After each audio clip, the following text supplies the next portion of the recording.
Hi guys, I'm here to talk about okay, before I start, I just want to drop a disclaimer. Somewhere along the line during this video, if I could sound a little bit fast and a little bit loud, and my tone could be somewhat a little bit hard. Please, it doesn't mean that I didn't mean to be, I wouldn't want you to understand it as being rude or as being autocratic or as not being soft or as being impolite. Please do not understand me. I would just want to speak a little bit faster and as much as possible try to drop so much points I need to drop in this video. I beg you, please pardon me, alright? I'm soft spoken, I'm not a hard person. Okay? Alright, so here I want to talk about today the use of hard contact lens or rigid gas permeable contact lenses. Okay, so firstly I want to answer the question of why would some people prefer a hard contact lens as against a soft contact lens, and why do some people understand it to be a hard contact lens case. A hard contact lens. Now, the word hard could scare some people, but that's not it. Whatever we do, most things we do in life would have trade-offs. Now, there is a reason people use the word hard. It's because it's not as flexible as the soft type of contact lens. And then the reason some people would rather prefer to use a hard contact lens is because, one, if you've got high refractive errors of minus or plus 5 upwards, it's been proven that hard contact lenses will give you clearer and crispier vision as against or compared to the soft counterpart. And then another reason is if you've got astigmatism. For instance, if you are to use a soft contact lens and you've got an astigmatism that is greater than minus 0.75 upwards, if it's greater than minus 0.75 upwards, then you would have to make use of a toric soft contact lens, not a spherical contact lens. Now, if you've got astigmatism is just as a result of unequal shape of the cornea. If the vertical part of the cornea and the horizontal part of the cornea are not equal, having different powers, then it will result to astigmatism. And now the type of astigmatism I'm referring to should be the one that is found on your cornea, because there are different types of astigmatism. You could have corneal astigmatism, lenticular astigmatism, and retinal astigmatism. Corneal astigmatism is the one that I've already explained, and then lenticular astigmatism is found on your lens, the crystalline lens, the eyes of God. Human eyes have got lens in them. And then the retinal astigmatism could be as a result of possible oblique insertion of the optic disc at the inside back of your eye at the retinal level, right? So now if your astigmatism is solely or totally corneal, and then if it is greater than minus 0.75 but less than minus 3 or less than minus 250, you can use just spherical RGP lens. You don't have to use a toric RGP lens. I can use the word hard contact lens and RGP lens interchangeably. They mean the same thing. Now, if you've got an astigmatism that is greater than minus 0.75 and you are looking at a soft contact lens, you have to go for toric soft contact lens. And now the difference between just ordinary spherical contact lens and then toric contact lenses in the cost. I think the toric contact lenses should be more expensive or are more expensive than the spherical contact lens. So you see, if you've got an astigmatism that is less than minus 3 or less than minus 250, then you can use a hard contact lens that is purely spherical. They have the ability to alter the surface of the cornea such as to take care of the astigmatism, whereas soft contact lenses cannot do that. Yeah, some people, if your astigmatism is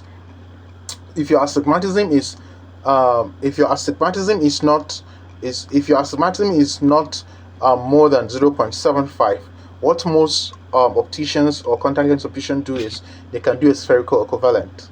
That might be acceptable if the astigmatism is less than minus 0.75. But if your astigmatism is greater than minus 0.75 and you do a spherical equivalent, because you want to end up with just a spherical contact lens, it might not give the patient a clear vision that he or she expects. Okay, so that's these are the two advantages of having hard contact lens over soft contact lenses. Now, over to the insertion and removal of hard contact lens. Now, on the insertion of contact lenses is almost about the same way you would insert your soft contact lens.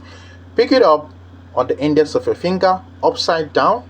Okay, upside down. Yeah, so make sure you capside it.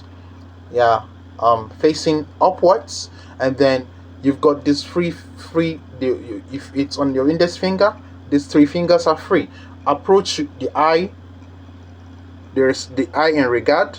Use these three fingers, depress your lower eyelid, and then use the free hand, elevate the upper eyelid so as the pink part is being exposed. Then approach slowly and drop the lens right at the dark part of your eye at the center, and then gradually close your eye and blink. That should have the lens in place, other things being equal. Now, on the removal of hard contact lens, I will mention three methods that you can use to have your hard contact lenses removed. The first one is you would approach your eye while the lens is in there. Apply a light pressure at the tail end of your eye, the lateral part. Apply a light pressure, extend it outwards, and then ensure that the upper eyelid and the lower eyelid are establishing contact with the superior and inferior part of the lens, the upper and lower part of the lens, and then you blink. Once you blink with this light pressure applied here, the lens should pop out. And then the final and the third procedure or method I would mention is the use of an instrument called a plunger. With a plunger, you should be able to have a sterile plunger that is not infected, that is clean, and then go straight at the center of the eyes when you have the lenses in there. Then establish contact. That should suction the lens, and then you pull. Once you pull, the lenses should be out. Now, there should be a very important caveat that before you handle your contact lens, you must ensure that you've got clean hands. Wash your hands and dry them, and dry your hands with a lint-free towel that does not peel off or leave some fabric materials on your hand after drying your hands of dry cleaning them. Okay, and then that is very important. Now, I've spoken about the insertion and removal of contact lens. Now, next will be the care of your contact lens. And you have to understand that the moment you remove your contact lens at the end of the day, or when you're done wearing them at the end of the day, hard contact lenses are rarely daily wears. No, most of them are used for like 8 months or up to a year. Okay, depending on the durability. If they are still intact, they've not got chipped, they are not chipped, or they are not scratched, you can continuously use them for about a year. Now, on the care of your contact lens, the regimen, what you do is any moment in time you remove your contact lenses, you have to understand that the contact lenses would have to be cleaned. You clean them to remove the protein debris and then particles on it. So when you remove your contact lens, you drop it on your clean hand, the palm of your hand, clean. Now you apply the contact lens solution. Rigid gas permeable contact lenses, so RGP or hard lenses, have got special contact lens solution. You can use the multi-purpose contact lens solution for them. You can use the Boston Simplus. You can use the Clear Care. Clear Care are hydrogen peroxide based.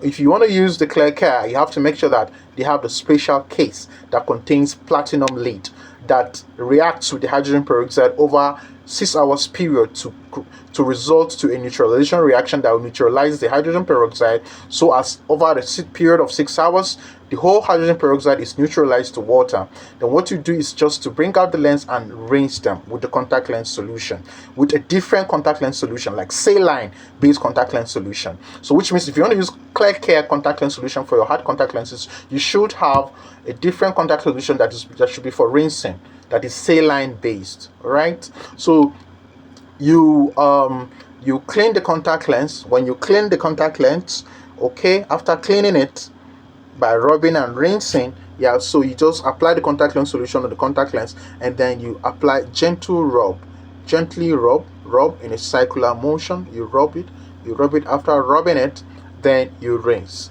Then you fill the case, the clean case, with the contact lens, at least half, more, just half, okay, so that the contact lens will be completely submerged in the solution.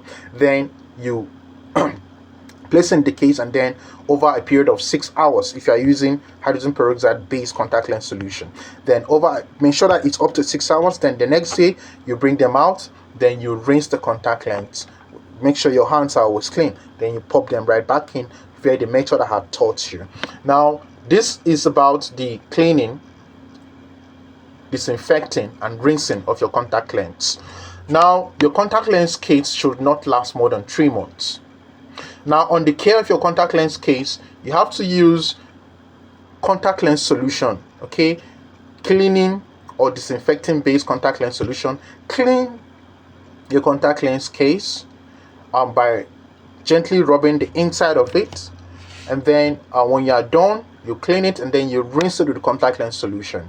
Then you air dry it. Find a clean tissue paper, place it on a surface, and you place the contact lens case that has just been washed upside down so that it can air dry. Now ensure that you don't use ordinary water on any of this, because water would contain microbes, and microbes, when introduced into the eye, could lead to microbial keratitis, which could lead to corneal ulcer, corneal ulceration. And when you have corneal ulceration, it could lead to corneal opacity if not handled very well within a reasonable time.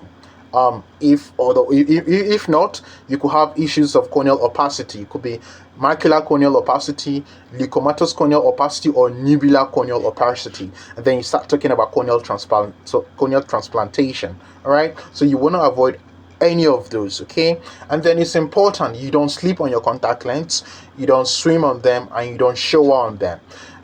If some contact lenses that have very high decay of the range of 200 and upwards, you've got contact lenses you can sleep on, yeah, if they're very high, if they've got very high decay.